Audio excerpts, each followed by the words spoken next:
I've grown so much citrus over the last 5 or 6 years that sometimes I have to give it away to family and friends, but there was a time when I struggled to grow a single plant. And if that sounds like you, then this is the video for you. It's the complete guide to growing citrus in containers. By the end of the video, you'll know what varieties to pick, how to avoid the potting mistake that almost everyone, including myself, makes when they're growing citrus in pots, and how to mix your own soil for optimal results. If you're thinking, hey Kev, I live in a cold climate, I hate you for making this video, you're teasing me with your juicy citrus, I'm not, because this video will include some tips on how to protect citrus in pots in cold climates. The beauty of citrus varieties for pots is that pretty much anything goes. You can grow lemons, limes, kumquats, calamansi, yuzu, grapefruits, oranges. It doesn't really matter, but there is something that does. Now, if you look at my beautiful little citrus right here, this is a Lisbon lemon tree. It's actually a story of two different citrus. First off, you have the plant sort of above the soil. This is the Lisbon lemon variety. But down below, right where you see this cut mark, or what we call the graft point,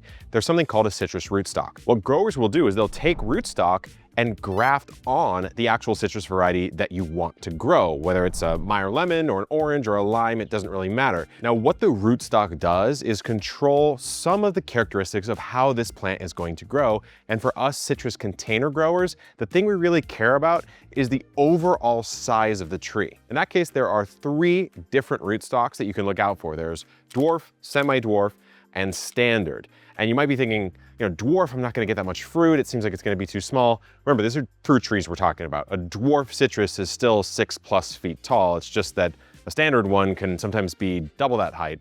And we're not even growing a 6-foot tall citrus in a container like this. So when it comes to citrus varieties, no matter which one you choose above the soil, you wanna make sure you're getting either a dwarf or semi-dwarf rootstock. For a couple quick variety recommendations, if you want a lemon, I like a Meyer or a Eureka. If you want an orange, it's hard to go wrong with some kind of Mandarin orange or even a Washington navel. And then for limes, we've had the most success with the Bear's lime. It's Bear with 2 S's. If you want to get a little freaky with it, yuzu's great, loves cold climates. And for my Filipinos out there, try calamansi. Now let's talk pots, which is where so many people go wrong, including myself way back in the day when I first started growing citrus at my old homestead and brought those citrus to this property right here. Now, if you take a look at my beautiful lemon here, this is in a 3.5 gallon pot.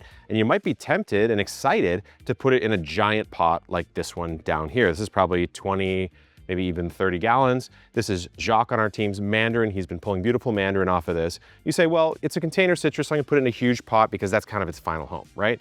And the truth is, you can stunt the growth of your citrus by doing that because citrus is a plant that likes dry, well-draining soil, so much so that you actually have to mix your own or buy a pre-made citrus-specific mix, which I'll get to later in the video. So if you put it in a big pot and kind of throw whatever soil in there, that soil could stay too wet, lock nutrients out, or even potentially rot the roots. So you want to be very delicate here. This is a long-term journey.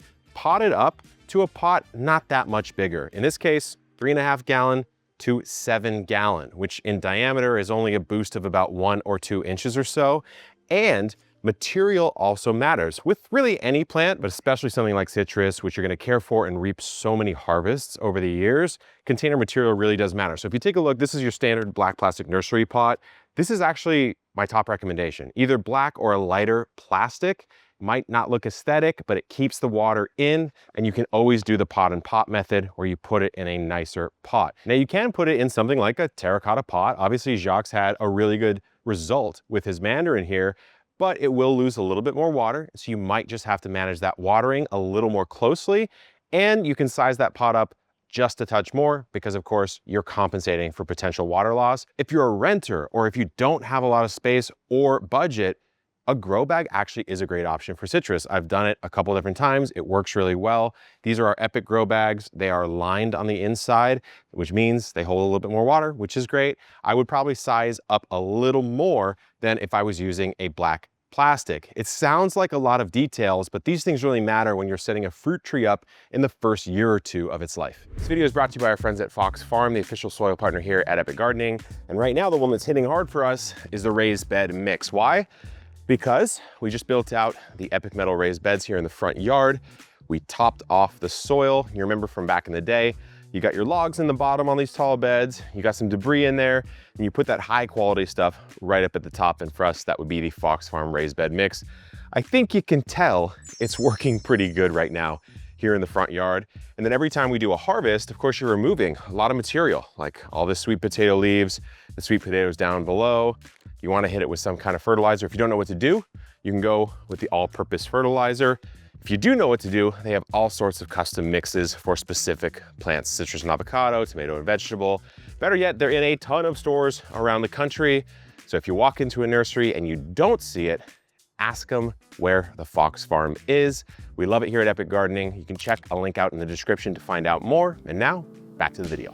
All right, my friends, we're talking soil now. This is the part that you can go wrong in, because you might go to the garden center and grab garden soil, raised bed mix, potting mix, throw it in the pot, call it a day. You'll be crying all the way home and for years to come, because you're not gonna get much citrus out of a mix like that. You need to mix your own custom. Fortunately, you can do it with 2 ingredients at the garden center. One of them is going to be a citrus and palm mix like this. What this has in it: fir bark, lava rock, sand, pumice, aged redwood, and peat moss. And then you need even more bark.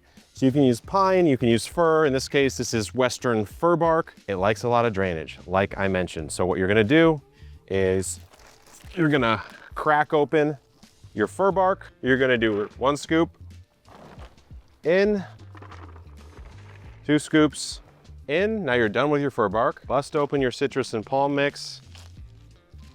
You know a plant's needing custom soil when it literally has a bag that's commonly sold at a garden center. And you're gonna do 1 part of this mix. So you can tell this mix is a lot more fine grained.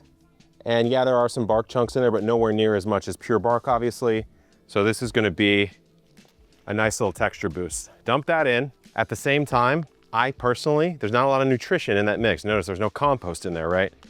I like to put in some citrus/avocado fertilizer. This one's from Fox Farm. We love them. It's our official soil and fertilizer partner here at Epic. The thing that you gotta know about citrus is it wants nitrogen early. You're setting up a lot of that vegetative growth, the branching structure, etc. That's why this one is a 7-3-3, nitrogen, phosphorus, potassium. So because it's an organic granular fertilizer, you can be pretty liberal with it. It's not going to run out as much as maybe like a synthetic liquid would. I'm just gonna dump, I don't know, about a cup or 2 in here and not stress about the amount all that much. Remember, anything grown in a container needs more water and more nutrients because there's just not that much soil in here. So it's okay to give it a nice little dose of fertility. We'll give this a really nice mix. And now let's get to the repot. Got my 7-gallon here. I'll put this little bad boy on the ground. I'll tell you what it's all about later. What you wanna do is gently kind of smack the side of your pot. This is the easiest way to get it out, I find, especially if it's a little bit stuck. Should be fine though. I kind of cradle the roots. I'll hold it over the wheelbarrow. Quick flip. And there we go. And look at this. Before you do anything, you want to look at the plant roots and look at the whole structure here and make sure you don't see a ton of circling, spiraling roots. Usually with citrus, you don't. I don't know what it is. They just tend to be a little bit more healthy looking straight out of the nursery. Oh, don't worry. That's completely fine. You can lose a little bit of root mass. And actually, I didn't lose any. It's just a little chunk of soil. So what I'm gonna do, so I'm gonna put this over here right now. I'm gonna fill the bottom up just a touch. Don't put something like gravel down here, guys. I made a whole video on that like 8 years ago. Really bad idea. You don't need that for extra drainage. It actually just effectively makes your pot smaller, so you don't want to do that. All I'm looking to do here is get it roughly to the height of the pot. Okay, that's looking pretty good there. Now, when you're potting it up, there's not that much to keep in mind. The one thing you want to keep in mind, which you shouldn't ever run into because you really should be potting it at the pot surface from the transplanted pot, is the graft point. Like I mentioned, you want to make sure this graft point is not anywhere near buried at all. So we're gonna compact this just a touch. For a good measure, I'm just gonna sprinkle a little bit more right around this root zone here, making sure I kind of spread it around, and then we're gonna backfill.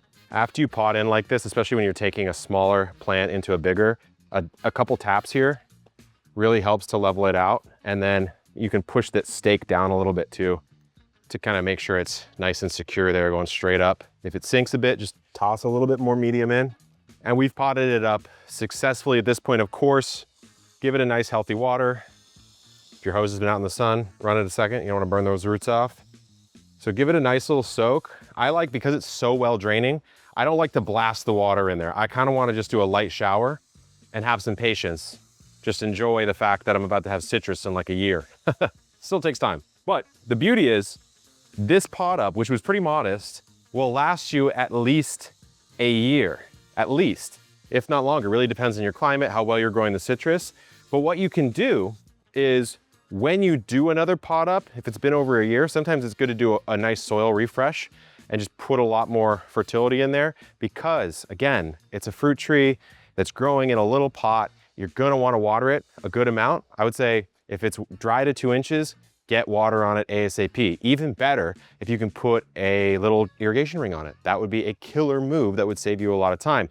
You could also sprinkle organic granular fertilizer, or you could do a light dilute liquid fert a little bit more often, maybe like once every couple weeks, once a month, a little bit heavier, especially when this tree is setting up. Now, when citrus grows, whether it's in a pot or in the ground, the real structure you're going for is kind of counter to a lot of the fruit trees that you would grow, like peaches or plums or nectarines. Those ones want this kind of vase structure, kind of coming out like this. They want a lot of light getting into that canopy, nice open structure, we call it. Citrus tends to produce a lot of its fruit on that bottom third or so, and it will eventually kind of shrub and bush up. That's really the look you're going for. So the first year you're growing this, you're looking for some branching, you're looking for a little bit of vertical height. If you see that height just rocket up and not a lot of stuff coming out of here, maybe do a little bit of summer pruning, take a snip off, and hopefully you get a little bit more branching here. If you see anything coming out of the bottom right here, underneath that graft point, snip that off. We know that anything below the graft is the rootstock, so anything growing from that point or below is going to be rootstock tissue, which means you want to snip it off. It's not going to do anything for you. Now, I mentioned this weird little thing. This is definitely a fancy version of it, but this, for those of you in colder climates or who just don't have as much space, or you're kind of chasing sunlight, whatever, these types of things are really good. This is actually a spinner for the green stalks that we sell on our store. So you can definitely just grab one of those if you want to, but you could put this on a dolly, or even if you have a hand truck, you could cart this around. I used to do that back in the day. What you want is something that can move, because citrus just doesn't like to be cold. There are a couple varieties that do okay, yuzu and a few others. We made a whole video on it you can check out. But this tip saves a lot of people. In fact, back in the day, like I'm talking hundreds of years ago, people would have orangeries, probably royalty, orangery, I believe is how you pronounce it, and they would roll citrus in and out of these heated greenhouses or heated areas, because in Europe it was cold and they couldn't really pull citrus off unless they did that. So that tip really unlocks citrus for way more climates than just sunny San Diego. So where are you gonna put this though when it's actually growing in the season? Anywhere with 6 to 8+ hours of sun per day. The other thing you want to keep an eye out for is something called a citrus leaf miner. You'll see these little light kind of swirls in the leaves, typically on the younger leaves. A lot of people freak out when they see that. The truth is, unless it's a really bad infestation, most citrus plants can weather that pest. And as they get bigger and these leaves get a lot tougher, leaf miners aren't really able to get into these big leaves. So I had it all down my orchard row the first year I put them in. Jacques and myself, we were both kind of worried. We were looking out for it. We just waited. We pruned off maybe some of the worst offenders. And years later, leaf miners are not a problem at all. Besides that, there's not a whole lot of pests and diseases that you have to watch out for in a big way. There is something called the Asian citrus psyllid, which produces Huanglongbing disease, also known as citrus greening, that's caused a lot of devastation in the citrus industry in Florida and sometimes now here in California. But if you're sourcing citrus, you should make sure that it's coming from a reputable vendor. Which brings me to us as a reputable vendor. A lot of people don't know this, probably because I don't really mention it that much, but here at Epic Gardening, you can actually buy not only citrus, but hundreds of other live plants delivered directly to your door from us. We have over a dozen citrus varieties. In fact, some of the ones in our very own garden, we ordered from ourselves. It comes right to your door. Everyone who's bought them has had a fantastic time growing them. So many different varieties. So if you want that, you can check the link out in the description. I really think if you've been hesitant to grow citrus, this video should get you started, and I don't think you should be as intimidated as I see a lot of people in the comments or asking me questions when I'm out and about. Give it a try. You will thank yourself. If you want a triple threat, you do a lime, a lemon, and an orange. Good luck in the garden and keep on growing.